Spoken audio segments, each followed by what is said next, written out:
sejak beberapa bulan lalu. Polusi udara nampak menyelimuti langit ibu kota yang berdampak buruk bagi kesehatan jutaan warga Jakarta dan sekitarnya. Depok hari ini menempati posisi puncak sebagai kota dengan tingkat polusi udara paling buruk. Hingga hari ini terpantau masih fluktuatif dari sisi tingkat indikasi kesehatannya. Berdasarkan pantauan di situs IQR, sejak pukul 5, kualitas udara di Jakarta berada di angka 161 dan berada di urutan ketiga kota terburuk dunia. Udara adalah sumber kehidupan, namun kini kualitasnya semakin terancam akibat polusi. Mari kita bahas lebih lanjut mengenai pencemaran udara yang meliputi definisi dan unsur berbahaya yang terkandung, faktor atau penyebab, dampak, contohnya, dan cara mengatasi permasalahan tersebut. Nama saya Clarissa Federica, nomor absen 7 dari kelas 10E5. Pencemaran udara merupakan salah satu kerusakan lingkungan, berupa penurunan kualitas udara karena masuknya unsur-unsur berbahaya ke dalam udara atau atmosfer bumi. Menurut Wisnu Arya, pengertian pencemaran udara adalah campuran berbagai macam gas yang tidak tetap sehingga gas-gas tersebut mengganggu kehidupan. Suatu zat atau gas dalam hal ini disebut sebagai polutan jika jumlahnya melebihi jumlah normal dan berada pada waktu dan tempat yang tidak tepat.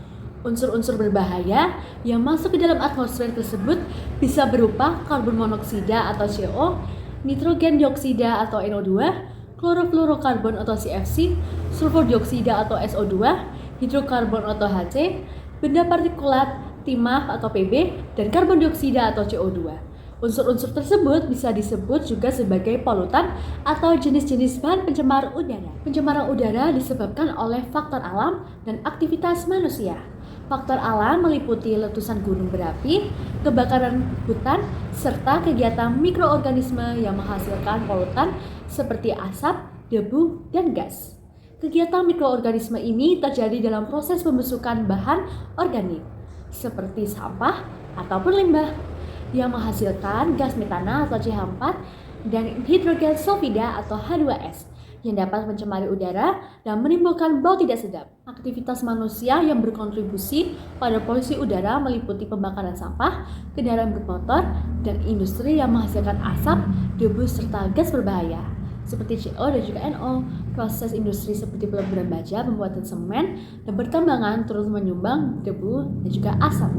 Selain itu, pengolahan makanan, penyamakan, serta pembuangan limbah menghasilkan asap, bau, dan gas H2S. Polusi juga meningkat akibat pemurnian minyak bumi, pembangunan infrastruktur, dan percobaan nuklir yang melepaskan zat berbahaya ke udara. Beberapa langkah yang dapat diambil antara lain menggunakan transportasi umum untuk menekan emisi asap kendaraan, serta memilih berjalan kaki atau bersepeda untuk jarak dekat yang tidak hanya mengurangi polusi udara, tetapi juga bermanfaat bagi kesehatan.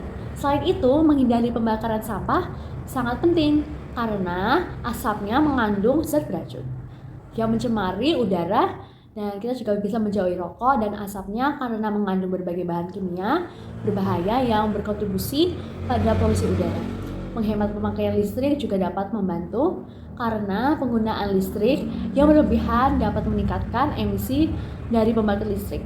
Terakhir, kita dapat menanam dan juga merawat lebih banyak tanaman ataupun pohon yang dapat membantu menyerap karbon dioksida. Kita dapat berkontribusi dalam mengurangi polusi udara serta menjaga kesehatan lingkungan dan diri kita sendiri. Polusi udara bisa dikurangi asal kita peduli. Yuk beraksi, sampai jumpa.